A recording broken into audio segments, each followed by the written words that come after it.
Hello, everyone, and welcome back to Speak English Easy. I'm Sarah, and I'm so excited you're here today. And I'm Mike. Thanks for joining us on another English learning adventure. Sarah, I have to say, I'm really looking forward to today's topic. Absolutely! Today, we're talking about something we all do every single day our daily routines. But here's the thing, Mike. We're not just talking about routines, we're using them to improve our English. That's right. We'll share our personal daily habits, introduce useful vocabulary, and show you how talking about routines can make you more confident in English conversations. And the best part? By the end of this video, you'll have learned practical phrases you can use immediately. Plus, we'll include some interactive exercises to test your understanding.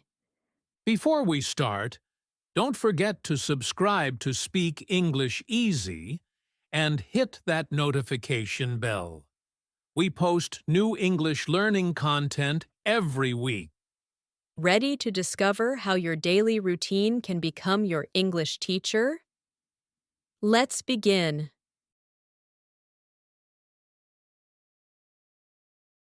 Okay, Mike, let's start with the most important part of the day mornings. Tell us, how do you begin your day? Well, Sarah, I'm definitely what you'd call an early bird. My alarm rings at 5:45 a.m., and the very first thing I do is, well, I hit the snooze button. Oh no, Mike. That's not a good habit. I know, I know. But after that 5-minute delay, I actually get up and do something really energizing.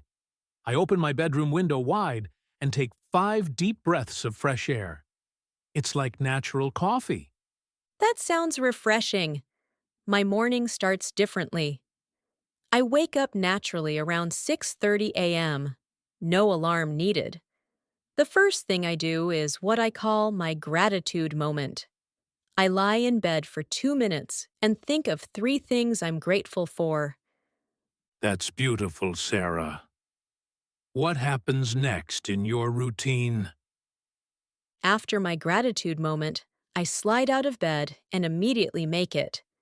You know the saying, make your bed, win your day. Then I head to the kitchen and drink a large glass of warm water with fresh ginger. It wakes up my digestive system. Interesting. After my fresh air ritual, I do 10 jumping jacks right there in my bedroom. It gets my blood flowing and makes me feel alert. Then I take a quick, lukewarm shower. Not too hot, not too cold. Perfect. I love how we both have our unique ways to energize ourselves. After my ginger water, I spend 15 minutes doing gentle stretching exercises while listening to upbeat music. It puts me in a positive mood for the entire day. Music is so important. While I'm getting dressed, I always play my favorite motivational podcast. It fills my mind with inspiring ideas. Then comes my favorite part, breakfast. I prepare overnight oats with fresh berries and almonds. Yum! My breakfast is usually scrambled eggs with spinach and whole grain toast. But here's my secret weapon. I eat breakfast without any distractions. No phone, no TV, just mindful eating. That's actually brilliant, Sarah. Being present during meals is so underrated.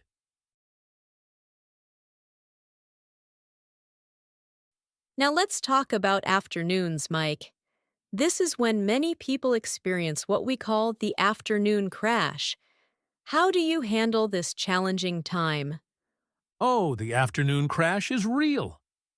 Around 2 p.m., I start feeling drowsy and unfocused. My solution is what I call the power reset. I step outside my office, even if it's just for 3 minutes, and do some simple neck and shoulder rolls. Smart approach. Fresh air and movement are game changers. I've developed something similar. Every 2 hours, I set a timer on my phone that reminds me to stand up and walk around for exactly 5 minutes. That's fantastic. Another thing I do is eat a strategic afternoon snack around 3 p.m. Usually, it's an apple with a small handful of nuts or some Greek yogurt. It gives me steady energy without making me sleepy. Yes, the right fuel makes such a difference. I also keep a water bottle on my desk and try to finish it by 4 p.m. Dehydration is often the real reason we feel tired in the afternoon. Absolutely true. And speaking of focus, I use something called the two-task rule. Instead of juggling multiple projects, I choose only two important tasks for each afternoon. This way, I can give them my full attention. I love that concept. My version is the priority hour. From 2:30 to 3:30 p.m., I work on my most challenging task of the day. No emails, no phone calls, just deep concentration. That's brilliant. And if I'm feeling really overwhelmed, I take what I call a mindful minute. I close my eyes, take slow breaths, and just reset my mental state. These small habits make such a big difference in how productive and happy we feel.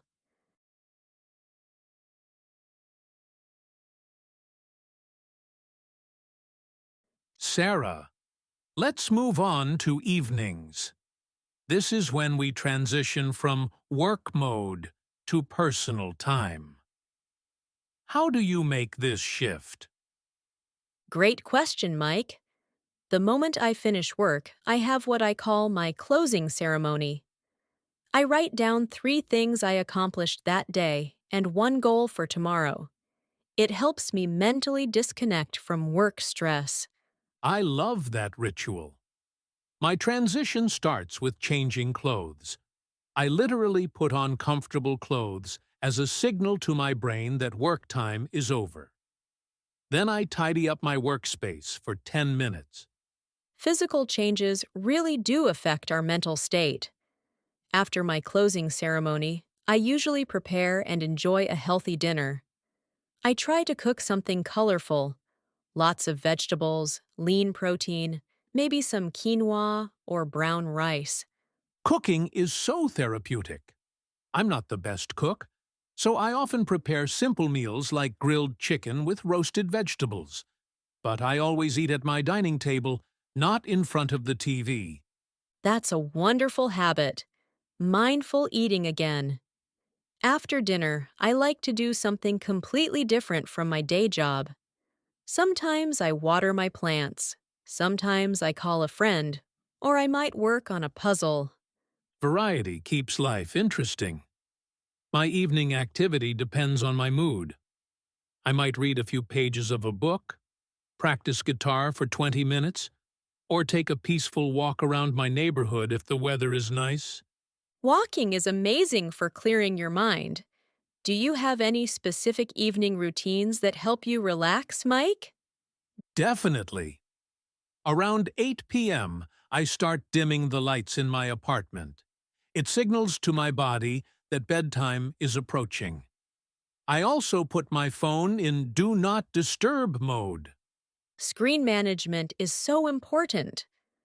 I actually charge my phone in the kitchen overnight, not in my bedroom.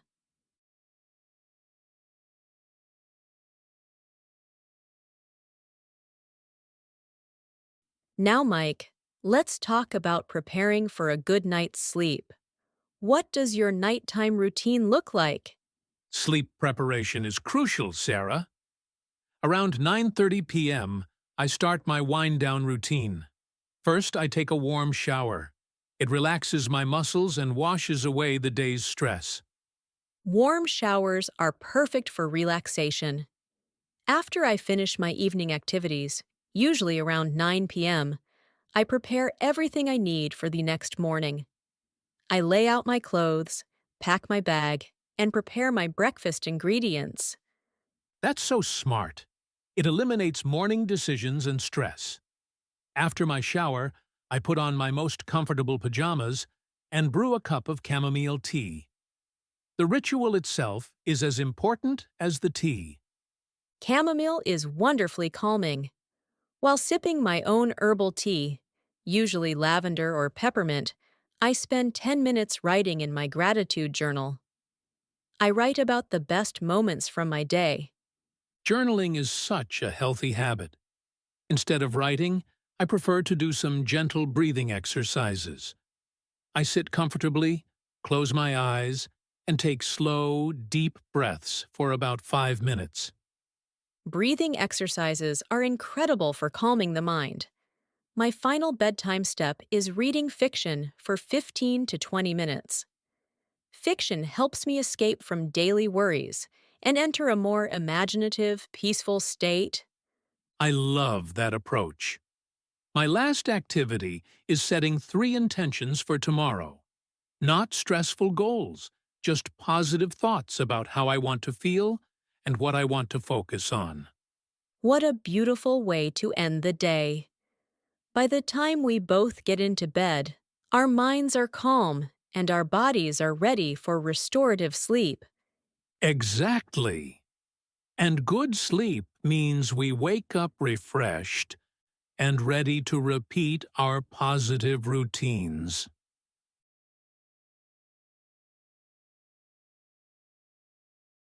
Now let's take a moment to focus on some key vocabulary from our discussion today. Mike, what words do you think our viewers should remember? Great question. Let's start with early bird. This means someone who wakes up early and is active in the morning. For example, Sarah is an early bird. She starts her day at 6:30 a.m. Perfect! Another useful phrase is afternoon crash. This describes the tired feeling many people get in the middle of the afternoon. After lunch, I always experience an afternoon crash. Here's a good one. Wind down. This means to gradually relax and become less active. I wind down every evening by reading a book. And let's not forget mindful eating. This means paying full attention to your food without distractions. Mindful eating helps me enjoy my meals more. One more important phrase, closing ceremony. This refers to a ritual that marks the end of one activity and the beginning of another. My closing ceremony helps me transition from work to personal time. These vocabulary words will help you describe your own routines in English.